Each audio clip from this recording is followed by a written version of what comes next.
Hi, this is Teljes, terjedelem, a Hungarian football podcast, which we have been doing now for 10 years, as crazy as it might sound. Almost a decade. Yeah, but solely in Hungarian. So it's pretty much a first time for all of us here to talk about football in English for a duration of, I think, at least for an hour now. Because we thought that Hungary is for the third time in a row at the Euros. So it might be high time to talk about them and what you should know about them before this tournament in English, because we think, we might give you some kind of information that you might not read in the international press about them. Yeah, hopefully. So at least that is the plan for today. So before we start it, I would like to introduce the guys. Bence and Doma is with me at the moment in this show because Bence is an editor of Spieler TV, Hungarian broadcaster of the Premier League, also member of the Hungarian Premier League podcast called Premier League.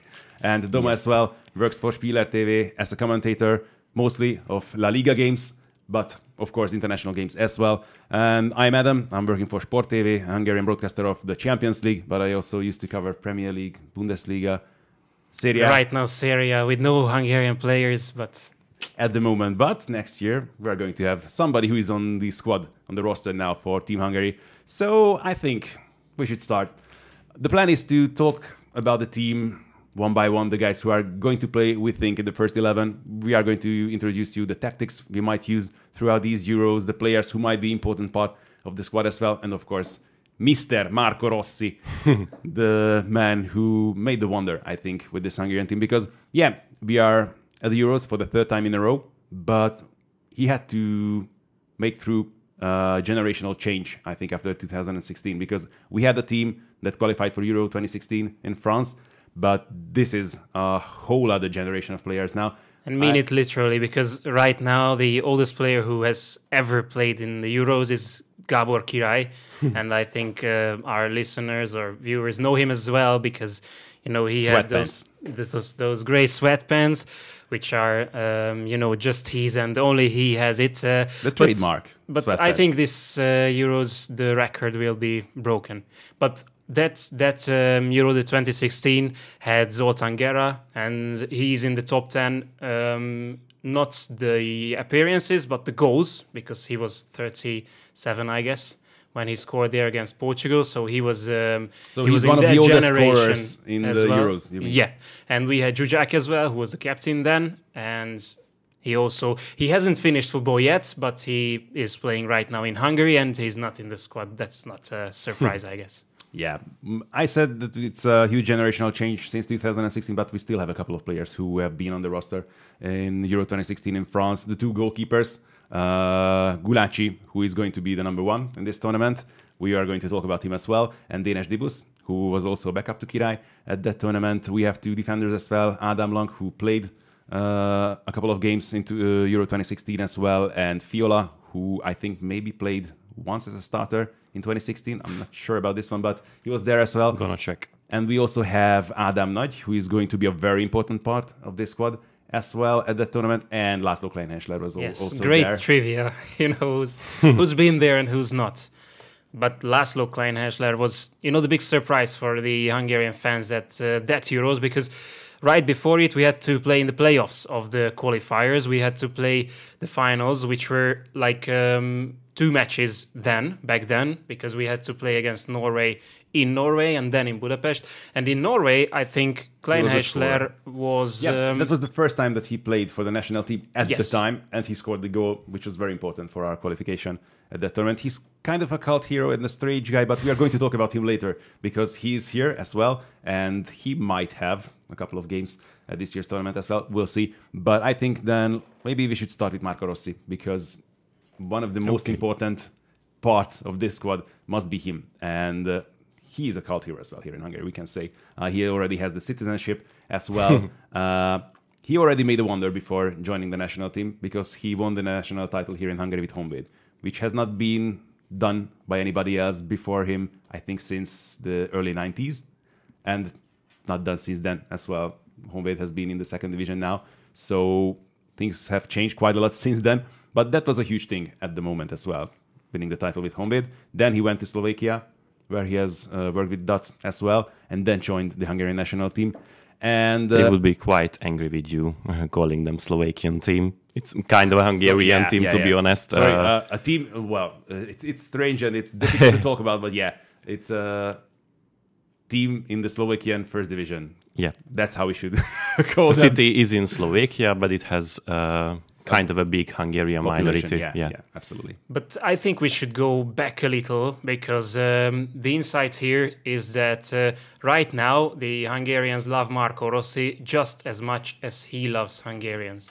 Maybe even more, I think. Yeah. Because in the past he loved Honvéd, the team which he signed with, because of the old greats of Hungary. Like Puskás played for Honvéd. I guess most of you or many of you know that. Yeah, the biggest part of this so-called golden team of ours of the 1950s was a part of Honvéd. That's a historically very important team in Hungary. Yeah. And that's why Marco Rossi loves Hungary. And that's Even why before coming to Hungary. Yes, and that's why he opted to come here, because before coming to Hungary, he was a manager. You know, he was a great player for Sampdoria, obviously, but then he became a manager and he didn't succeed. He managed in the third division, but nothing came up. No more opportunities. He didn't succeed there, and he was just about to join his brother's, I don't know, lawyer firm, or it was something like financial, but I don't know. Yeah, so Yeah. he wanted to finish managing actually and leaving football as a whole. And Honvéd had an Italian sporting director back then, and not an Italian, but another owner who was like, okay, let's give him a chance. And that chance gave him the opportunity to win the Hungarian championship. And then, after being in Slovakia, he came back to be the Hungarian manager. So the situation is that he had to change quite a lot of things here and with the team as well, because as we have said, after 2016, most of the most important players of that team have retired. He had to start with a new generation, and he wasn't the first coach actually of the team after 2016, because there were some strange moments with Mr. Lekens as well, trying to guide the Hungarian team for a couple of games, which wasn't really success, and it was a huge relief to see Marco Rossi taking the job and changing more or less everything around this team. Most important thing, I think, he brought culture and he brought tactics, and you can see that he knew what he was doing. He knew what he had to do because he knew the Hungarian circumstances, many of the players as well of the team. So he was the perfect man for the job. And, well, he has shown it ever since. Playing in the Euros is a huge thing for us, even though now there are 24 teams who have qualified, who can qualify for the tournament. When we have qualified in 2016, it was the main reason behind it, because we had to go through the playoffs. But now we have done it by beating everybody in our group. Or not suffering a defeat. That's I think a big step forward in Hungary's qualifying. But I think I have to jump back a little again and talk about history, but that's not that far, because in 2016 we had the background of Bernd Stork, who used to be not only the Hungarian head coach, but he took kind over of a sporting director of tactical director, I suppose. Yeah. And he gave advice in every aspect of the Hungarian football, and I mean the youth teams, he used to watch them and give them advice as well. And after 2016, Bernd Stork went away, and there was like a hole in Hungarian football where there was no direction. There was kind of where the leadership didn't know where to go, which way to go. And we tried one or two things, one or two coaches. There was the Belgian George Lekens, who seemed a good option. He knew No, how... he did not. Not for one single second, to be honest. Yeah. Well, the most important thing that you say, I think, is what you have mentioned, that by Stork leaving Hungary, we had no really direction by a sporting point of view. And, well, they have tried Lekens because they have seen his CV. Well, if you see his CV, you don't really want to appoint him for an important national job, but let's just forget it, because signing Rossi after that was a very important thing because of this as well. And because you have mentioned that we had some kind of hole in Hungarian football, well, we still have a huge hole. And this is the problem of not having coaches who have international experience. We have only a couple of them. We can see Zsolt Löw next to Thomas Tuchel. We can see Pál Dárdai working with Hertha, or, well, now actually he doesn't do it either because he has left the club. And But he's pretty important because he laid the foundations for the national team I just as wanted well to say earlier. that we do not really have options here in Hungary to name somebody who could lead this side. So Rossi was very important because we knew what he was capable of. He had the know-how, and he has proven it since that he can lead this team. And he had to lay really foundations of a new team. And what I've just mentioned before brought culture to the team, brought the tactics that work. And of course, he has shown that he's a proper leader, and the guys are following him. Anything he says, you do not really see any problems with this, actually. But And he had to do some very important decisions throughout the years. Yes, and he's not like Stork in any means. So he's not a sporting director. He's not the leader of the Hungarian Football Federation. He's just a national team coach who knows that to win in these years, you have to have the best staff around you. And he not just managed to find the best players. He managed to have in the staff the greatest Hungarian members of football. And he trusts them. That's very important. So in the means of the physical preparation, in watching the Video matches, analysis. the video analysis, in scouting, because they found Callum Styles and they are trying to find other options. They found Loic Nego, who was easier because he played in Hungary, but the staff is ready and the staff is world class, I guess. That's some kind of a special bubble in Hungarian football, I suppose, the national team, and especially the staff around the national team, because the lack of direction, that could be said about the whole of Hungarian football, I suppose. We had some evolution, I think, in the last years, but nonetheless, the national team is some kind of a very special bubble because of this work. And this could be said about almost any of the stuff. And I suppose we have to really outline this, because Marco Rossi knows what to delegate. He can how to delegate, and also he knows when to lead and what to lead. And those are very important attributes for a manager. Yeah, I think what Bence would like to emphasize, that if you would come to Hungary and watch a normal first division game that doesn't involve Ferencváros, well, you would be surprised, I think. Of the level, especially if you watched earlier the national team, because it would be it has nothing to do with each other. Yeah.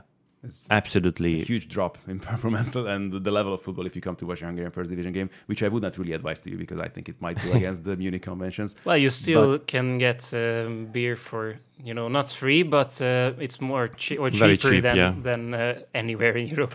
Yeah, maybe that might help. But I think we should go and start with the players who are going to be an important member of the Hungarian team.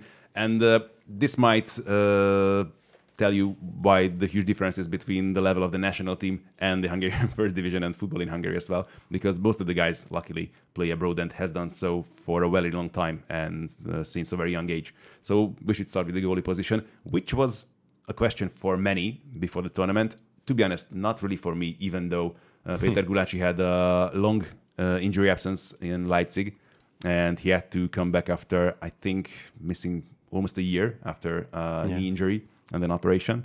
But he's back, and he came back in a very, very, very good level after his injury. He had competition in Leipzig because Blasvik has played in a very nice... He has done some very good games. Yeah, he replaced him... For a couple of months, he was good, but actually when Péter came back...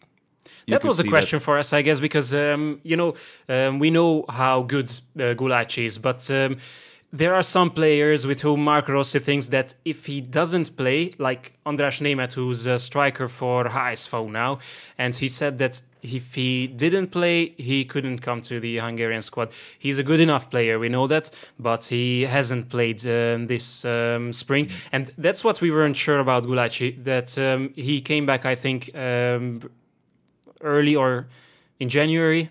Something like that. Or in February. And at that time, we weren't sure that he's going to take Blasvik's place. So we weren't sure that he's going to play the whole spring.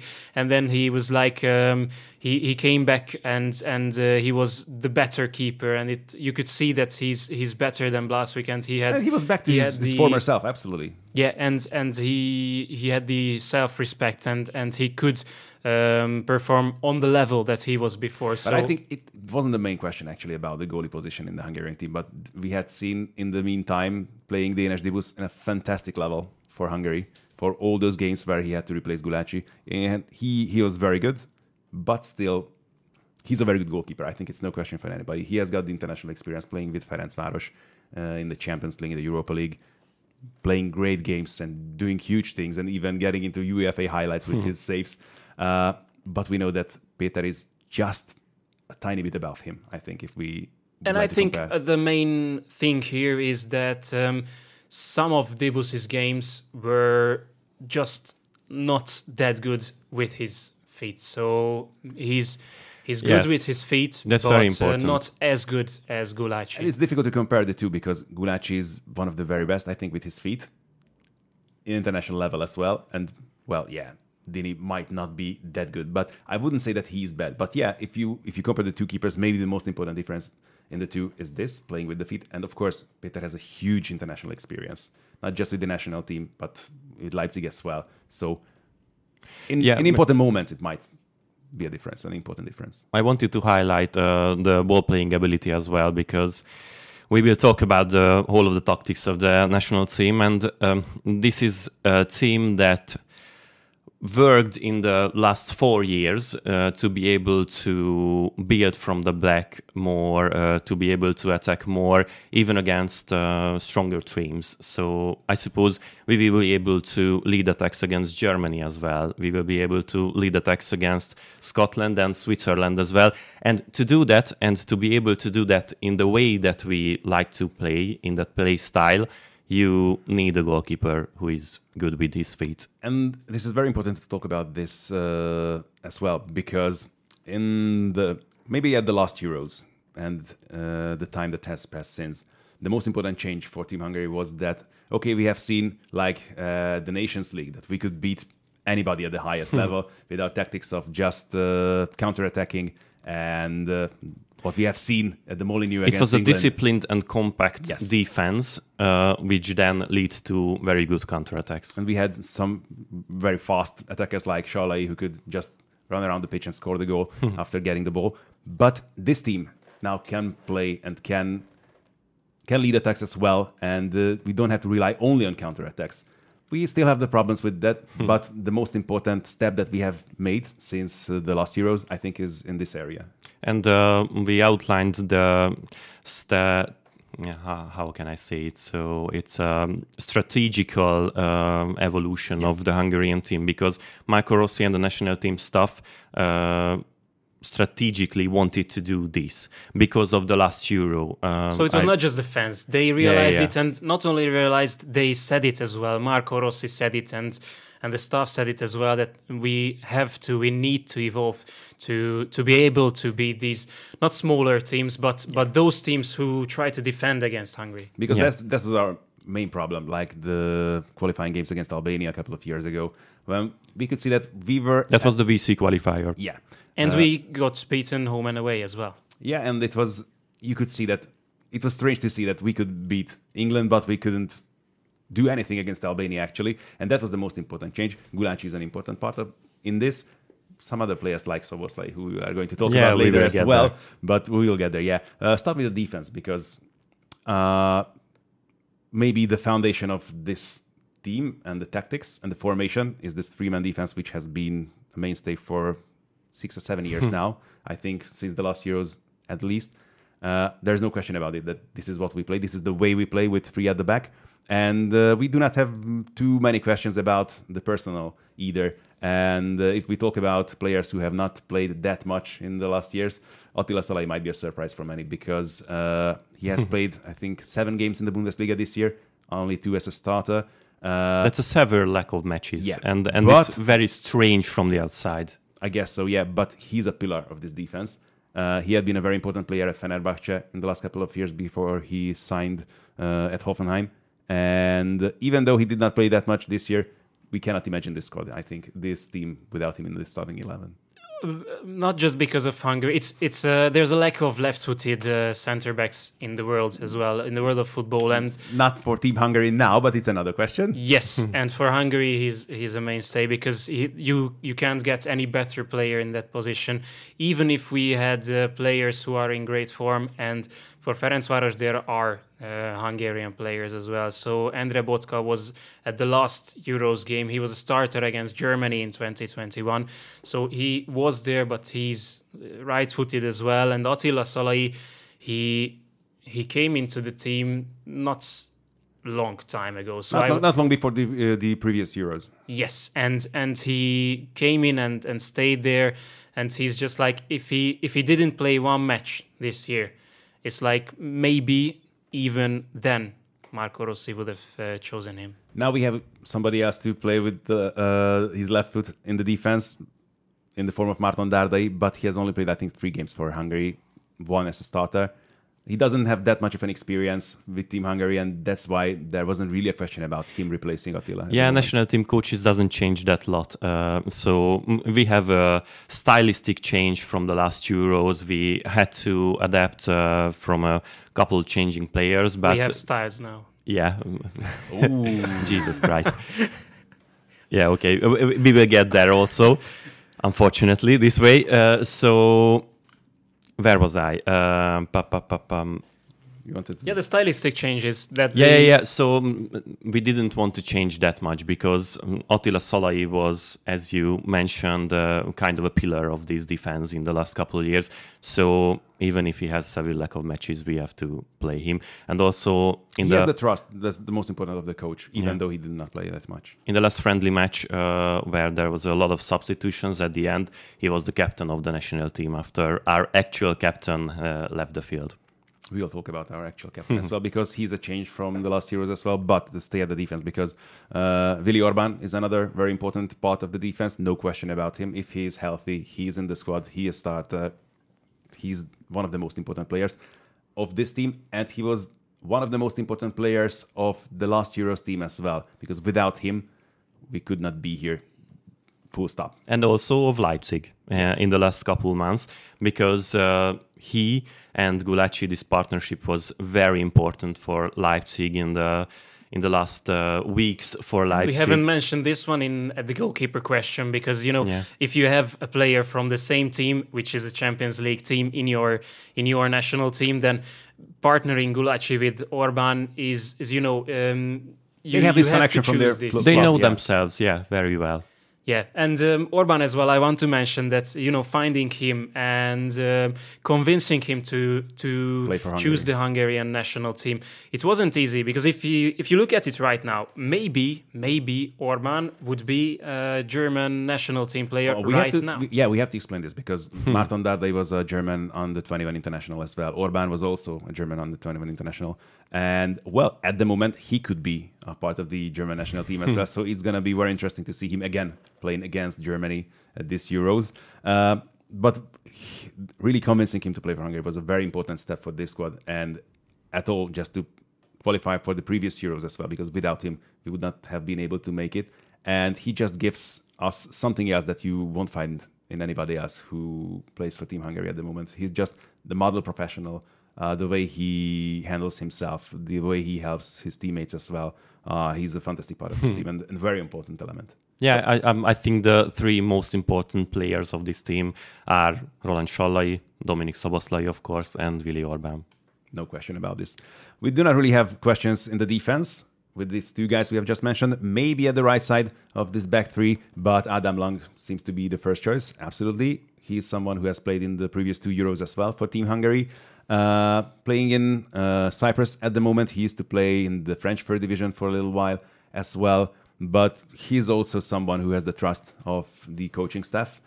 We might see maybe Boton Balog from Parma, maybe Botka but I think at most minutes, or if we have something Yeah, yellow injuries, cards, for example, some kind of a ban. But otherwise, this back three of Lang, Orbán, and Szalai seems to be unbreakable. Yeah. He's a workhorse, Lang, so he completely completes this trio. And I think Botka is a little bit less tall. And in the air, Lang is like he's better in the air, because Botka, you saw him at the last Euros. He was the starter aside Orbán and Szalai, but right now, also at Ferencváros, I think he didn't get that much playing time. And the other thing is that I think he also prefers to play as a fullback and not as well. Central defender. So he is better at ball handling, maybe, but not the classic center half that you might see. Yeah. So if we speak about fullbacks, maybe we should turn our attention to them in our team as well, because also in these positions we do not really have questions. On the right, Loic Nego, I think we have already mentioned him, a naturalized Hungarian international who used to play for France at youth level with the likes of Antoine Griezmann and co. And on the other side, we have Milos Kerkez, who is a bit similar story. He was very young when he came to Hungary, but he has a Hungarian family as well. So it was an easier thing to convince him to play for Hungary. And it's a great thing that we have done, because I think many of you have seen maybe him already in the Premier League playing for Bournemouth. He's a great guy, and he was a huge addition and a very important one on the left side of the squad, because that was a position where Team Hungary had problems for ages, and I mean decades, really. He's exceptionally dynamic. He's very aggressive in a very positive way, and he can tackle. He works hard. He's tactically very smart, but that needs a little bit more work in the next couple of years. But nonetheless, he was very important for Bournemouth, and Bournemouth was a very successful and good team in Premier League. One of the biggest stories of Premier League with Andoni Iraola. Iraola highlighted Kerkez several times in the season, so I suppose we are very, very good on that side. And I really like to compare him to Theo Hernandez, who he really idolizes, as far as I know. Good comparison. Yeah, Milos actually used to play for Milan at the youth level, and they have already trained together, I think, at Milanello.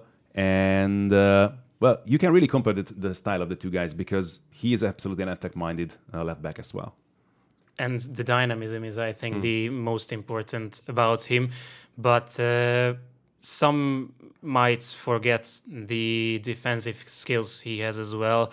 I think you talked about it in your podcast, that some of his numbers are, something that as he likes to join the attack, as he likes to run like, I don't know, I could compare him not only to Theo Hernandez, but to Andy Robertson, who used to run a lot, and I mean a lot. He used to run at goalkeepers to attack them.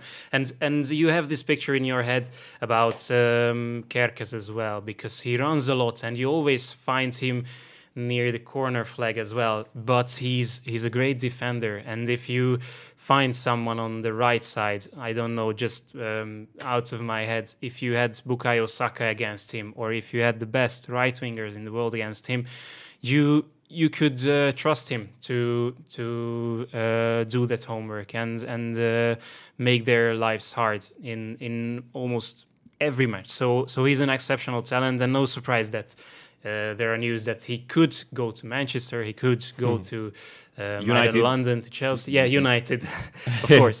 And yeah, we are not surprised that he's one of the main names and the first names on the team sheet. But we have to highlight really his attacking abilities as well, because if Bencev mentioned the tactical evolution of this Hungarian side, he's a very important part in this as well. And why I like to compare him to Theo Hernandez, I have not really seen him that much playing for Bournemouth, but I have seen him playing for Alkmaar in the Conference League a couple of years ago. And the way he has positioned himself in attack, sometimes in the center of the field, pretty close to the goal as well. So he can do this kind of stuff just like Theo Hernandez likes to do from time to time. If you only watched him playing for Bournemouth, you might be surprised, because he's a much more complicated player. And this is a very important conversation, I suppose, because, yeah, if you just look at his statistical profile, it might be misleading. He had very good defensive numbers in this season, but it was because of his role in Bournemouth and not because of his abilities. And he will be very important for us because he runs on the lefts, he runs over lefts, and he's kind of a creative force at the left side. And our left side will be the most creative part of our team. But let's not forget the right side. So I just want to mention just a couple of words about Loic Nego, because he had a good season as well at Le Havre, and Le Havre played in Ligue 1 this season. So he's 33 now, which might be a surprise to some, but he's a great player, and he's athletic as well, just like Kerkez. And I think there could be a comparison to Real Madrid in the sense that why not? You know, not just this stylistic thing that when there's the play goes to one half of the pitch, and you know the Hungarian overload tactics, one half of the pitch. If you overload one half of the pitch, the other side go even one more tick above this thing and compare Hungary to Brazil, because many people have said that what Marco Rossi has done with this squad is pretty similar to what Fernando Diniz has done with Brazil. And that's what they call relationism, because you don't split the pitch to just those spaces where... Yeah, it's not about filling exact zones on the field, and it's about centering enough players around the ball and centering enough players around your best players and trying to connect them in a very short space, because you can then make them combine and then proceed and further up the field. And it's harder to defend. It's much more harder to defend, even though it looks like it's just, you know, school kids playing at the ground in the afternoon. But this is what opens the other side. And just as well as at Real Madrid, you know, they are very left-sided. They have Vinicius there. They even had Rodrigo there, and that's how the right side opened up for Carvajal or opened up for Valverde as well. And that's sometimes or many times happens with Hungary, that Loic Nego finds himself, you know, free on the right side. And because of this, we have to also mention that although he plays for Team Hungary, usually now mostly as a wingback, but he used to be an attacker for Fehérvár and for his previous teams as well. Now he plays rather as a fullback or a wingback, but he's very capable of even playing in the attack. We have seen him playing there at the previous Euros as well. And, well, if the team changes shape in attack, he can really fill this position as well if it's necessary. And I would compare him to Dirk Kuyt in a way that he used to be a central attacker. Not maybe that kind of central attacker as Kuyt, but he also plays now as a wingback, and he's very good at that because of his dynamism. That's a very interesting comparison, I suppose, because Kuyt was actually kind of a similar wingback for Louis van Gaal's Netherlands team at the 16 Euro, maybe, or it was or even maybe earlier, Or was it the World Cup? 2012, yeah. Whatever, you may know. It was before Van Gaal signed for Manchester United. It was ages ago, okay. Yeah, but that team and that role of Dirk Kuyt. That's what I wanted to mention. Now comes the richest part of this team, and this is central midfield. We have another mainstay in the form of Ádám, Nagy, who was... He's not just making his third Euros, but he used to play. He played in 2016 as well. How old is he? I think 28. Yeah, so he's not even 30. Wow, yeah, so he was very, very young at the 2016 Euros. He's the most capped player of Hungary at the moment amongst the active players, and he's an important part of the squad. But we have to explain as well, I think, this just like with Attila Szalai, because if you see his numbers, Ádám really hasn't played in the first part of this season. He did not really see eye to eye with his coach Alberto Aquilani at Pisa. So he has changed teams, and now he's playing for Spezia. They almost got relegated in Serie B, but at least Ádám has played. And if you see him playing for Team Hungary, I would like to compare him to Toni Kroos. Why not? Because Toni Kroos used to be called Tony Sideways by his passes at the time, and he feels kind of a similar role for Hungary. He's very important when we try to play out the ball from the back and linking up defense and attack. You just really do not have any other player who can do it in the same manner as he does, at the same level as he does. And we really suffer usually when we cannot rely on him. So if we don't want to lose a player in this team, this is Ádám. I see where you're coming from, but let's agree to disagree, because I think Toni Kroos is not the best comparison for I Ádám. just wanted to say this because of the way he plays in the center of midfield and how important he is actually for Team Hungary. Yeah, I do not really want to compare him to Toni Kroos, to be honest. Ádám Nagy is a classical deep-lying playmaker. He doesn't do anything big, he doesn't do anything exciting, anything entertaining, to be honest, on the field, but he's very important because he's the center of this team, and as you said, he connects everything, every dots in this team. But he's also, not just one-sided, so he's very good at defending as well, and he's so energetic that you can find him anywhere on the pitch. If he has to go up in this relationist play style, if he has to join someone on the left or on the right, on the sidelines as well, or at the corner flag, he does it, and he doesn't get tired, and that's why I think he's one of the best examples to separate a player playing in a team where he feels comfortable, where he feels at home, where he feels that he gets the opportunities, and one who's at another place where he doesn't feel like home or where he doesn't feel himself comfortable. And with Ádám Nagy, we usually think about, where did it go wrong with his club career, because he should be at least a Serie A player or a top 5 league player in Europe, because he's that good, we think. He also used to play for Ferencváros, and he's better. His abilities are better than where he is right now in his club career. But with Hungary, he always shows that he's consistent, and you can rely on him just as well in defense as in offense as well.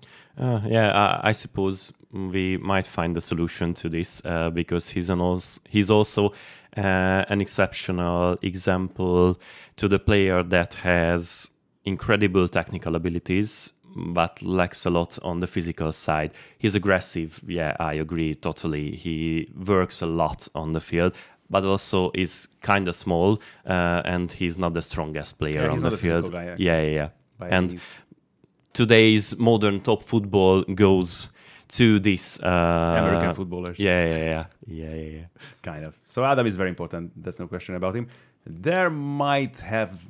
We might have a couple of questions who should partner him at the center of midfield, but to be honest, we do not really. So these are false questions as well for us, just like it was with Gulácsi and Dibusz, because I think we agree who might be the best. András, Shafer, no question. The other one in the center of midfield, partnering him when he's healthy, which has been a problem in the last couple of years as well. But when he's healthy, when he's at 100%, he's fantastic. He's just an energy bomb. I don't know if the expression, you have it in English as well, but the way he moves on the pitch, running like really a sprinter, getting balls, getting into the box of the opposition, scoring goals even from time to time. Absolutely reckless in a very positive way. And as Ádám Nagy is good in offense and defense as well, if you have to choose, if Marco Rossi has to choose between Shafer and Callum Styles, who is the other option here, maybe we have to look at the ball playing abilities again as well, because Callum Styles is, he's not disappearing in the championship in England. He plays for Barnsley, and he's very physical. So he has been on loan to Sunderland, I think. In the second part of the season. So he played there, and he played as well. So he didn't sit on the bench, or he didn't miss any of the season.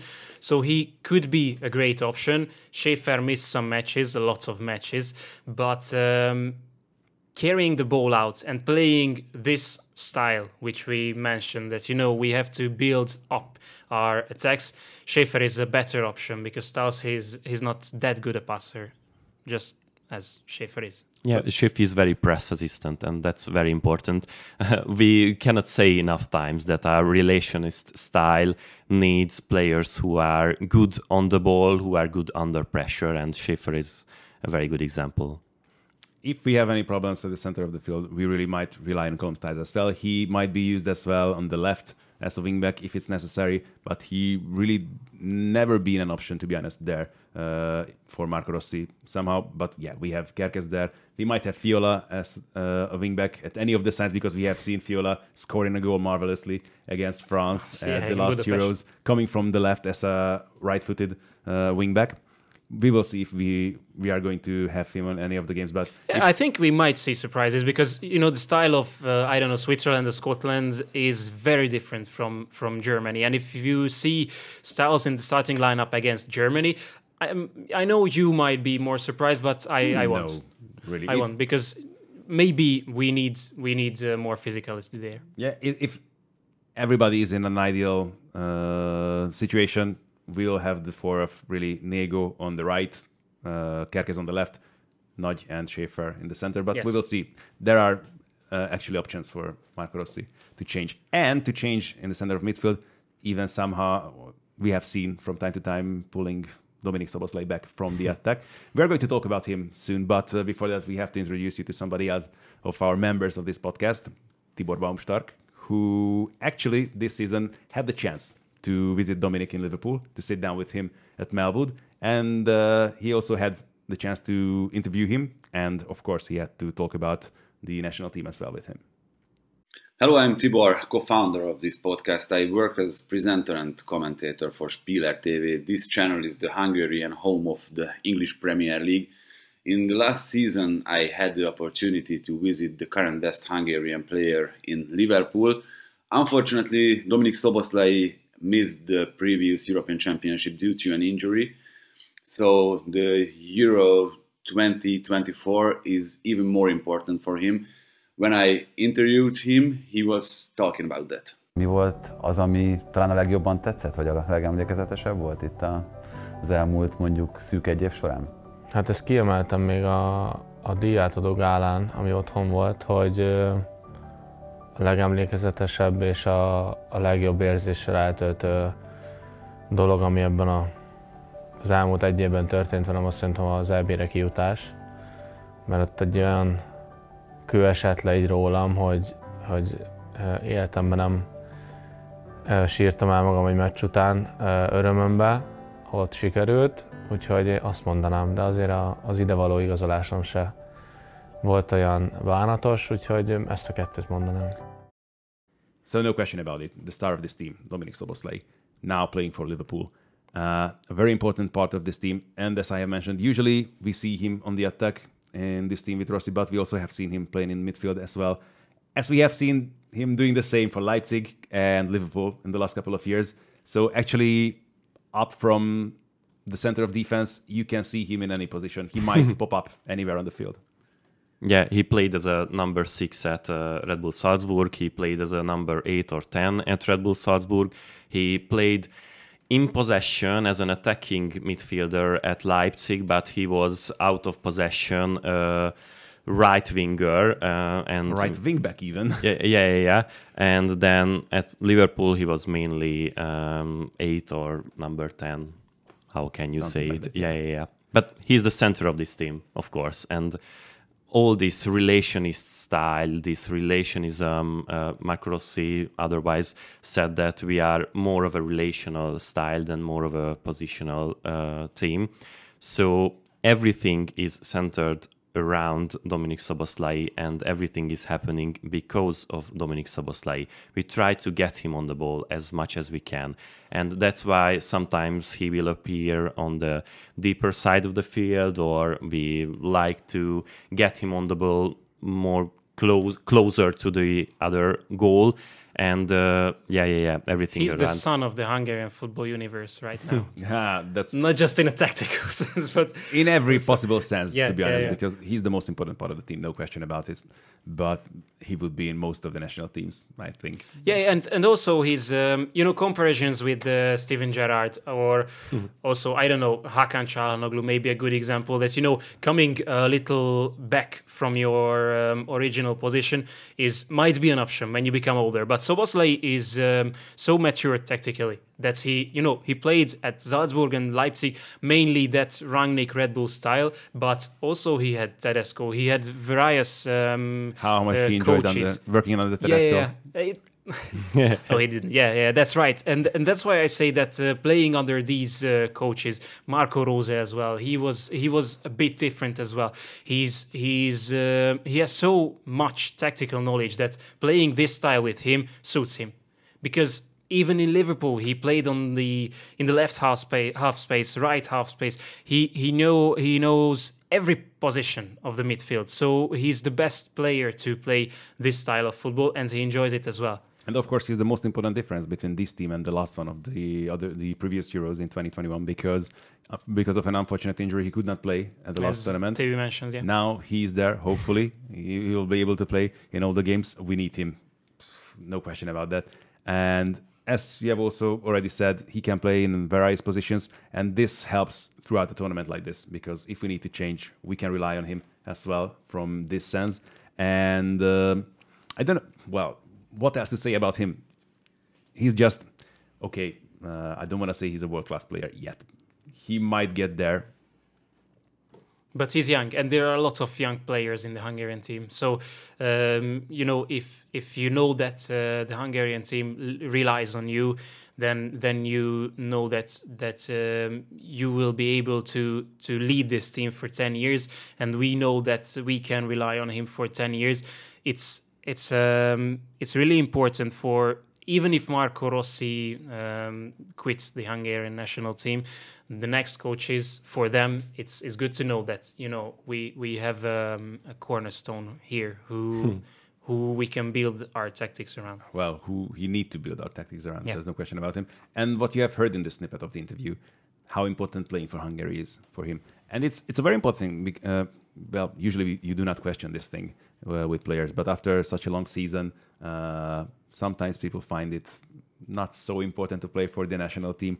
There's no question about this, Dominik, that he loves to play for Hungary. Yeah, even so, when you're not sure that you're in the starting 11 of one team, and that's one reason to change the country. Willi Orbán didn't see his place in the German national team, and of course there might be some other reasons why you change country, but mainly today it's not that weird if you change country, because you think that, I have a place in the Hungarian national team. And also for Nego as well, he couldn't play for France. He didn't have any chance to get into that team.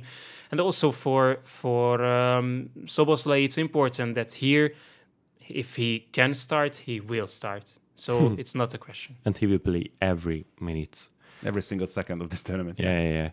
A couple other thoughts. So it's really not a burden for him, and he wants to prove himself. He thrives in this role, actually. Yeah. You can see that. Well, he has got the armband. He's going to be the youngest captain of this tournament, and that would have been the other thing, because he didn't even know it, and he thanked Marco Rossi because of it. But he's been the captain for years now, so it's not a new thing, and he really. For us, it's not a surprise. Yeah. But, well, it's not usual that you see such a young guy wearing the armband, but he is a player, well, in abilities as well to wear the armband, but in head as well. So there has been in the last couple of months, years, questions about him, how he behaves off the pitch and what you see him in the media and stuff like that. But when you see him on the pitch, he's the perfect captain. He shows the guys the way in energy, in behavior, in tactical ways as well, as you have just mentioned. He bears so many responsibilities in this team. He is the set piece taker, he's the penalty taker, he's the captain. Yeah, and it's not just that he doesn't shy away from responsibility, he just lost responsibility and it takes it, and it just makes him even stronger. It made us a bit angry, I guess, when the fans in England started to spread this thing that he has the biggest ego in Premier League, and he likes to take pictures. And it's not a secret that he's not the greatest man or person or player for an interview, because he had so many, also in English, in Hungarian as well, of course. And you can see he's fed up with this, actually. Yeah. It's too much for him, but it's only because he thinks it affects his playing, or how he plays, or how he concentrates. His professional performance. He's professional, and that ego which he has is needed to be a leader. Yeah, in definitely, anything. definitely. He's Yeah. confident. He's just more confident than an average person, I Yeah, if suppose. you look and- up in the dictionary the word confidence, you might find his yeah, photo there. yeah. As well, and that's what is needed to be a leader of a team. So he's the perfect one for that role. In every possible way you can imagine, really. Yeah, and also just another couple thoughts. So responsibility is a very important word because of him or about him, because this style that we play tactically, it places a huge burden on him because he has to take the ball. He has to dribble with the ball. He has to pass the ball. He has to shoot. He has to do almost anything and everything. And this responsibility, as you said, Adi, it just makes him even better. And The greatest example is, I think, during COVID, we also had to play the playoffs yeah. for the Euro Iceland. 2021 Oh, that goal. against Iceland. Really, sorry. No if fans. somebody has not seen that goal that he has scored against Iceland in the playoffs, Let's just at look the it last, up, yeah. the very last minute of the game, the last kick of the ball, more or less. Look it And- up. You will find it. And It's amazing. also a great example that he needs other players. He needs his fellow Hungarian national team players to perform on this level, because he had a striker who we had only for 1 or 2 years. Norbert Könyves was his name, and he took away the defender from the center because he knew Szoboszlai was going to go there, and he picked up the ball, I think, near the halfway line, Yeah. and from there on he just went to the middle, and it was like a straight line. And not only was he quick, not only was he confident with the ball, he also, in the 90th minute or 89th minute, I guess, Maybe the next trimester. he had the confidence, and he also had enough in him to shoot it as well, and shoot it perfectly. He had the confidence to imagine. He had the confidence to execute. And it was a perfect shot at a very important moment for the team. And then he unfortunately couldn't play for Hungary at the Euros after Yeah. taking the team there. Actually. And it also says a lot about his stamina, which people also used to see in Liverpool. So he's a quick player, and he has the stamina to play the full 90 minutes or Even more. 270 at the Euros, at least. So for Team Hungary, you might see, I think, this year in a left-ish position, usually in attack. But we have seen him on the right side as well. If we need even in a central position, you will see that the three attackers might change places time to time. Even more so, maybe Kerkez and Loic, Nego joining them as well. So it's a very interesting part of the team. And if we talk about this, we have to speak, of course, about Roland Sallai, who is another very important and really a part of the team that you cannot really imagine playing anybody else there if he's healthy and if he is at 100%. Unfortunately, we have problems usually with this because he is a guy who struggles with injuries time to time. But when he's at 100%, wow, he can do some fantastic things with the ball. And well, at Freiburg, he had his problems with Christian Streich as well, but it wasn't any tactical or sporting things. It was just, leaving the team or staying in Freiburg. But this year, he has played when he was healthy. He has played in his favorite position, because from time to time in Freiburg, we also have seen him playing as a wingback. Not the best position, I think, for him, because he has such abilities in front of the goal that you want to have him in the box. And he's in that bracket, that where it's I don't know, a mid-table team in one of Hungarian or one of Europe's top 5 leagues, where if you're English or Spanish, Italian, and you don't watch Bundesliga, you don't get to know him that well. But the abilities that he has, they are exceptional. And there were rumors about him, not only this summer, but last summer and the summer before that he's going to Lazio. He might be going to one of the smaller teams in the Premier League. And if he played in the Premier League, I don't know, if he played at Bournemouth, he might had more eyes on him than in Freiburg. And that's why I think not that many people know him. But if you watch Bundesliga, then I think you know Sallai. If you look at his statistical profile, for example, at FBref, there are similar players. Just want to say a couple of them. Iñaki Williams, Gerard Bowen, Anthony Elanga.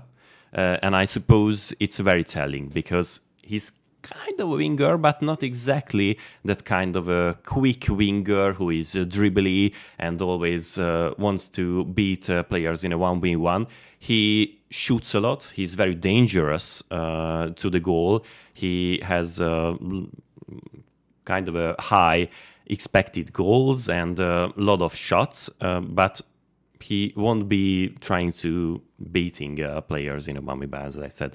So I think it's telling about his style, and also this summer will be very important for him because I suppose he will leave Freiburg. And also Freiburg is at some kind of an exit because Christian Streich left Freiburg after 29 years.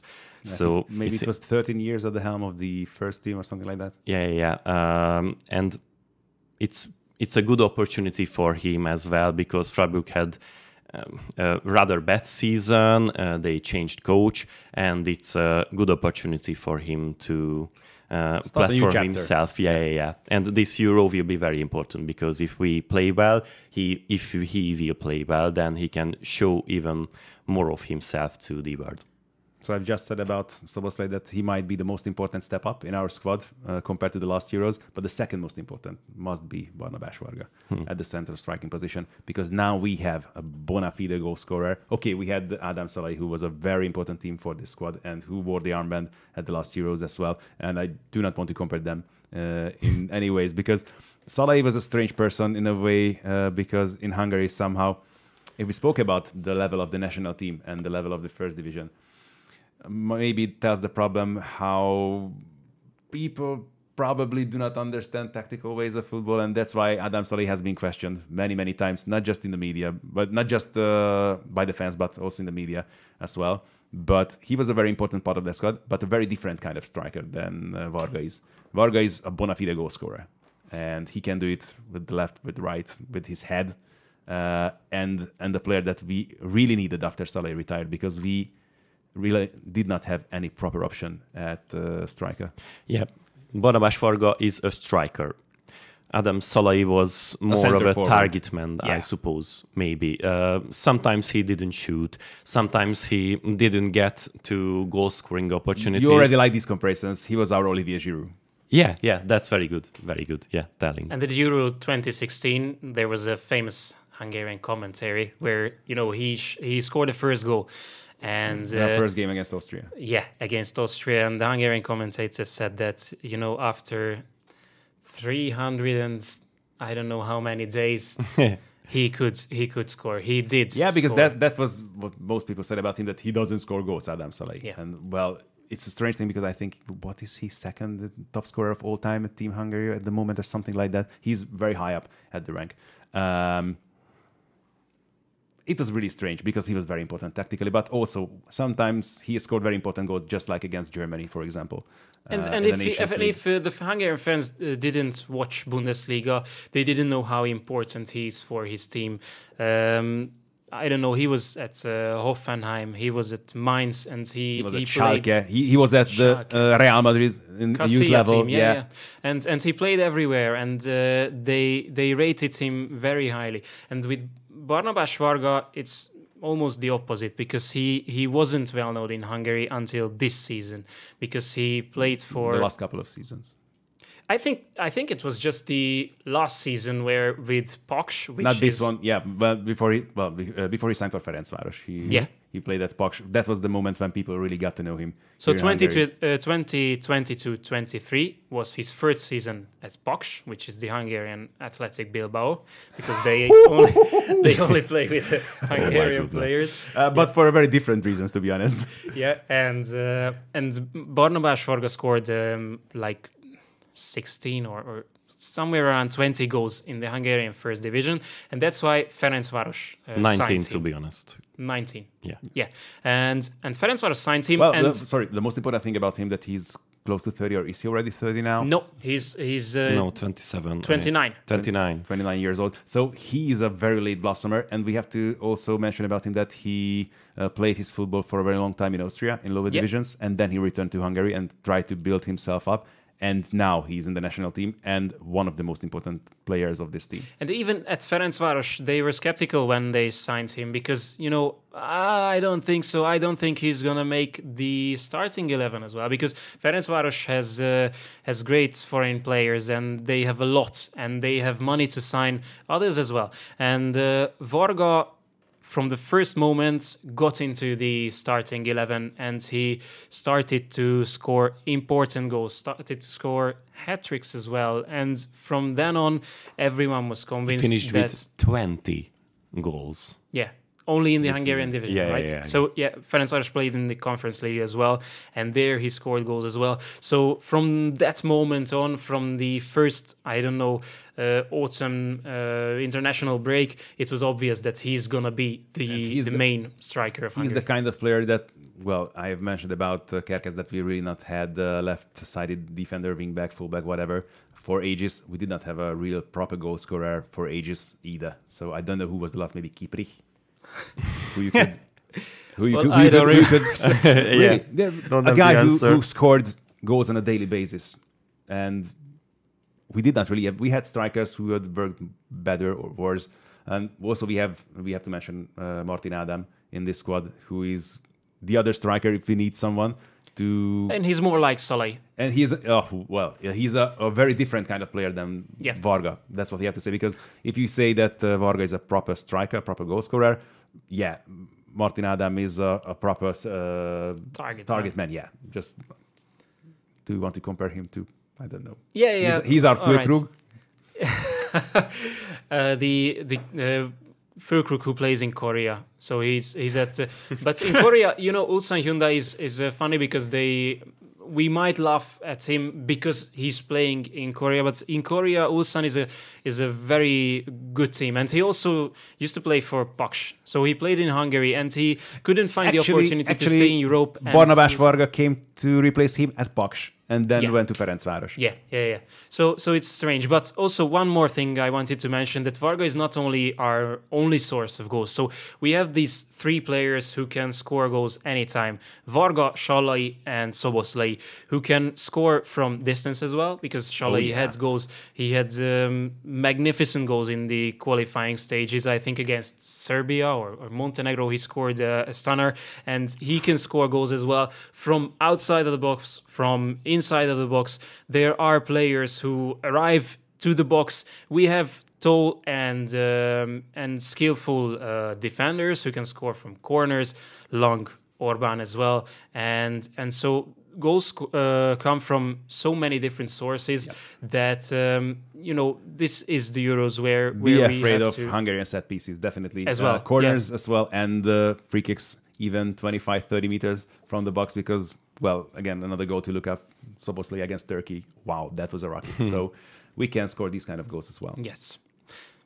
I think we have told you about the players that are most important for this team. We have told you already about the tactics, expectations. It's very difficult in this group because it's difficult to say on what level the other teams are as well, and it's difficult to say what we are capable of as well. But I think this Hungarian team can do anything and everything, and from this group you can finish fourth and dead last, and even might surprise some. And we've been first in our group in 2016, so why not? It can happen. And if we are in the knockout stages, then the style of the team can bring them to a very long tournament. Yeah, this is a colorful and adaptive side, and we can do more and how can I say it? More varied kind of things than the last Euros, because if we play against a bigger side, we can. Yeah. That's very good. That's a good highlight of everything. It's a more complete team. It's a more colorful team, and I suppose we have every chance against everyone and every national team in the group. After that, something will happen. Yeah, we saw with other international teams that adaptation is one of the main things to look out for when you try to find who's going to be one of the winners or one of the most probable winners of a tournament. And with Hungary, you can see that adaptation is one of the best. So we can play with lower ranked teams. Now we can also play which we could play before against bigger teams. We played 3. We can be effective against now lower ranked teams and bigger teams as well. Yeah, and what was I going to say? We have our chances, but we just do not want to. Yeah, that's what. The chemistry of the Hungarian team might be important because the first match is going to be against Switzerland.